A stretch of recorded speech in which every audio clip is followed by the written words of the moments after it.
What's up, guys? In this tutorial, I will show you how to fix the problem when WhatsApp calls are not ringing when your iPhone is locked. This should be quite an easy tutorial. For more information, click on the first link in the description below. Make sure that you're using a reliable network connection. Switch your connection from Wi-Fi to cellular and vice versa. You can also use an internet speed testing tool like Speed Test to make sure you have a stable up and download speed. If your problem is not connection related, then it's probably caused by your WhatsApp notification settings. Open up your iPhone settings app. In the notification section, scroll down until you can find WhatsApp. Make sure the Allow Notifications option is toggled on. Below, adjust the notification settings to your liking and make sure the sounds option is enabled. You can access your WhatsApp notification settings from here. In your notification settings, you can change the sound for your message notifications and below for group notifications.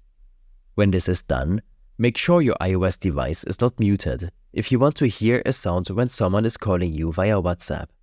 Head back to your iPhone settings. In the General section, select Background App Refresh.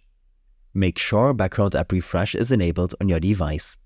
Scroll down until you can find WhatsApp in this list of apps and toggle this option on. A VPN can also prevent calls from coming through on your iPhone. Still in your General settings, navigate to VPN and Device Management. Make sure your VPN connection is disabled to troubleshoot the WhatsApp call problem. Lastly, issues with WhatsApp itself can cause notification and call issues. In your General settings, navigate to iPhone Storage. It might take a couple of seconds to load your storage information. You can verify if you have a minimum of storage left to properly use apps on your device. Search for WhatsApp in your storage settings.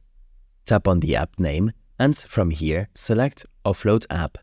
This will clear the WhatsApp cache and reinstate the application as if it was reinstalled from the App Store. These steps and more information will be available in my extensive guide linked in the description below. I hope this helped you out. Leave a comment if you have any questions and see you in the next one.